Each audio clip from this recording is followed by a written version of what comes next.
Olá, Robilator! Vamos relembrar as 5 figuras de linguagem que estudamos e conhecer mais 5 delas?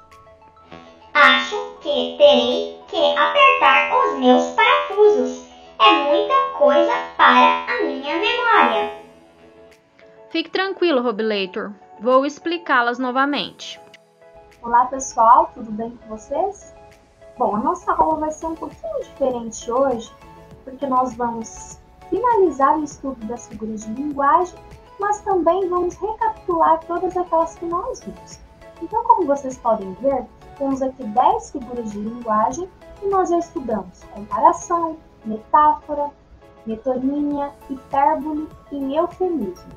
E hoje nós vamos conhecer a sinestesia, a gradação, a personificação, também chamada de prosopopeia, a antítese e a ironia. Antes de iniciar essas novas, que vocês ainda não conhecem, nós vamos recapitular aquelas que nós já conhecemos durante aí esses dias que a gente vem trabalhando com as figuras de linguagem. A comparação, que nós já falamos bastante sobre, consiste na aproximação entre dois objetos por meio de uma característica semelhante entre eles. Então, na comparação, nós teremos aí conectivos de comparação, tal como, parece, são como, tanto quanto e etc. Então, sempre que houver um termo comparativo, nós estaremos trabalhando com a figura de linguagem comparação. Temos aqui o exemplo, a vida é como um rio. Eu estou comparando a vida a um rio, utilizando aqui o conectivo comparativo como.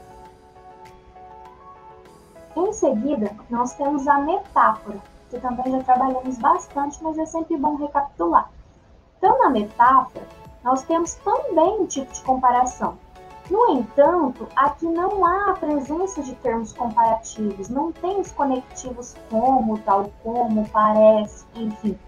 Na metáfora, a comparação entre dois elementos ela acontece de forma implícita, ou seja, ela não aparece com ou através de termos comparativos, embora traga aí uma relação de semelhança entre eles. Veja um exemplo, ler é voar para o mundo da imaginação. Aqui eu estou afirmando que a leitura é uma forma de voar para o mundo da imaginação, mas eu não utilizei termos comparativos. Eu não disse que ler é como voar, mas eu disse que ler é voar. Então, na metáfora, nós não teremos os termos comparativos.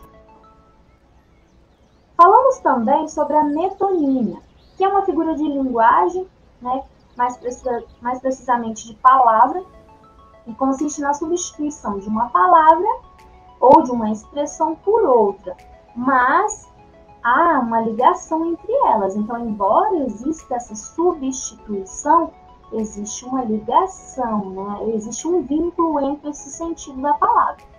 Por exemplo, o fazendeiro precisava de muitos braços para o trabalho daquela semana. Ou seja, eu quero dizer que ele precisava de muita ajuda, da ajuda de muitas pessoas. E eu utilizei aqui a expressão de muitos braços, que tem o mesmo sentido, o mesmo significado, mas eu utilizei uma expressão diferente. Por isso, temos aqui uma metonímia. É o caso também quando nós substituímos a obra pelo autor, a marca pelo produto, o continente pelo conteúdo, como nós já vimos todo esse conteúdo aí, nós estamos agora então só revisando. Então, se eu disser, por exemplo, vou ao supermercado comprar cotonete, eu estou dizendo o nome da marca e não o nome do produto. Vou comprar Bombril, também estou utilizando o nome da marca e não do produto. Por isso, nós temos a presença, nesses exemplos, a presença de metonímia. Falamos na aula passada sobre a hipérbole. A hipérbole é uma das figuras de linguagem mais simples, porque é bem fácil de identificar, É um recurso muito utilizado, inclusive na linguagem do dia a dia, a gente costuma utilizar a hipérbole, quando queremos usar uma linguagem, vamos dizer assim, dramática, porque ela é a linguagem do exagero, são expressões exageradas. Por exemplo, estou morrendo de sede. Quando eu digo que eu estou morrendo de sede, eu estou aqui fazendo uso de uma hipérbole. Ou então, minha mochila está pesando 1 tonelada hoje. Eu estou usando uma expressão aí dramática, exagerada, então eu estou fazendo uso da hipérbole.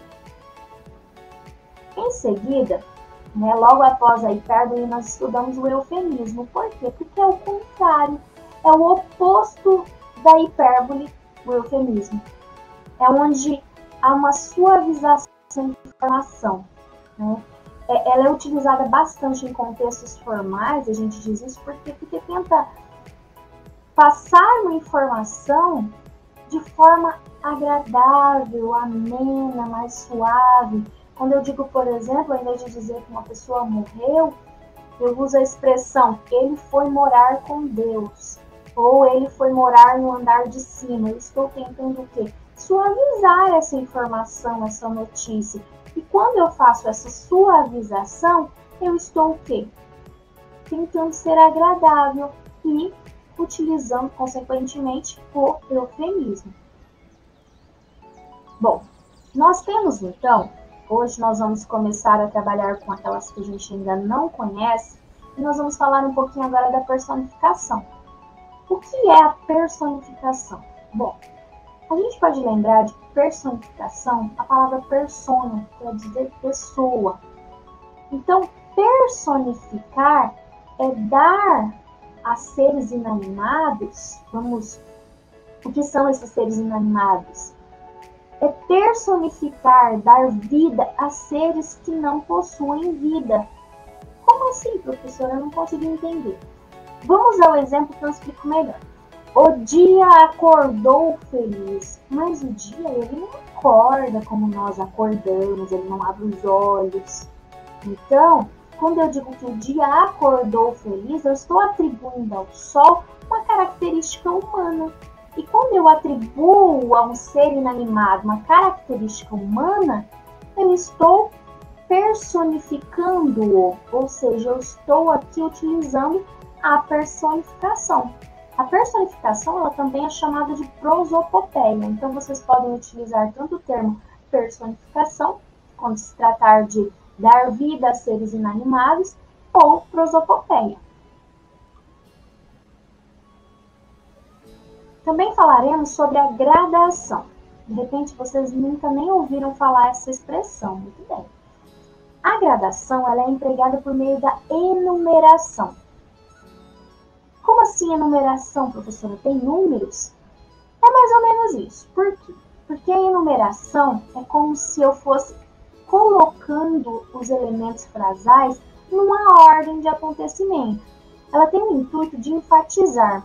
E ela pode enfatizar em ordem crescente, do menor para o maior, até chegar no clímax, que é o ponto final, a ação concluída, ou de maneira decrescente, que é chamada de anticlímax, que é voltando, ou seja, da atitude final para o início da ação. Como assim? Bom, vejamos no exemplo. No restaurante, sentei, pedi, comi, paguei. Ou seja, estou aqui enumerando a ordem com que eu pratiquei essas ações. Primeiro eu sentei, pedi, comi, paguei até chegar no clímax, que é o final. Ou seja, ela foi aumentando gradativamente, ou seja, teve um crescimento, então foi em ordem crescente até chegar no clímax. Outra frase, Ana estava pelo mundo e chegou no país, no estado, na cidade, no bairro. Ou seja, ordem decrescente, ela estava por aí, no mundo. Chegou no país, voltou para o seu estado, voltou para a sua cidade e depois para o seu bairro. Ou seja, houve ali uma maneira, vamos dizer assim, as coisas aconteceram de forma decrescente, que é o que nós chamamos de anticlímax, tá? Então, essa figura, tanto que utiliza a maneira crescente ou decrescente, o clímax e o anticlímax, é chamada de gradação. Em seguida, nós temos a antítese. Mas o que é a antítese? A antítese é uma figura de pensamento que acontece por meio da aproximação de palavras com sentidos opostos. Então, isso é bem fácil, são sentidos contrários, é isso mesmo? Sim, exatamente. Na mesma frase, na mesma oração ali no texto, vocês terão duas palavras que são contraditórias, que têm um sentido contraditório, sentidos opostos. Por exemplo, o ódio e o amor andam de mãos dadas. Ódio e amor são palavras com sentidos opostos. Então aqui eu tenho antítese. Então fica bem fácil de lembrar porque antítese, ou seja, contrários, diferentes, oposto uma coisa da outra, oposta. Então aqui, quando a oração apresentar sentidos opostos, diferentes, contrários, nós teremos a presença de uma antítese, ok? Já na sinestesia, nós teremos o quê? Uma figura de palavra ou semântica caracterizada pela combinação entre 2 ou mais dos 5 sentidos. Mas quais são esses sentidos? Visão, tato, olfato, paladar e audição. Então, quando nós tivermos aqui essa junção, essa combinação desses 5 sentidos, né, pelo menos entre 2 ou mais deles, nós teremos a presença da sinestesia. Ela é uma figura bastante utilizada na linguagem poética, onde o autor, quando ele faz uso da sinestesia, ele pretende produzir no leitor ou na leitora a ilusão de estar experimentando diferentes sensações. Então é bem legal porque a sinestesia ela nos permite ter essa noção, essa sensação de experimentação do que é novo, do que é diferente. Essas sensações tanto físicas como o frio, o amargor, por exemplo. Uma frase de exemplo poderia ser sentir o perfume áspero das flores. Se vocês analisarem, nós aqui utilizamos duas sensações, 2 sentidos. Sentir o perfume, que seria o olfato, e nós também falamos do quê? Do áspero, da aspereza, que seria o tato, seria sentido no tato. Então, quando eu faço a utilização desses 2 ou mais sentidos, eu estou fazendo uso de uma figura de linguagem chamada sinestesia. Então, percebeu que tem ali a presença de sensações entre os 2 ou mais dos 5 sentidos, visão, tato, olfato, audição e paladar, estamos aí trabalhando com uma sinestesia. E por fim, nós temos a ironia.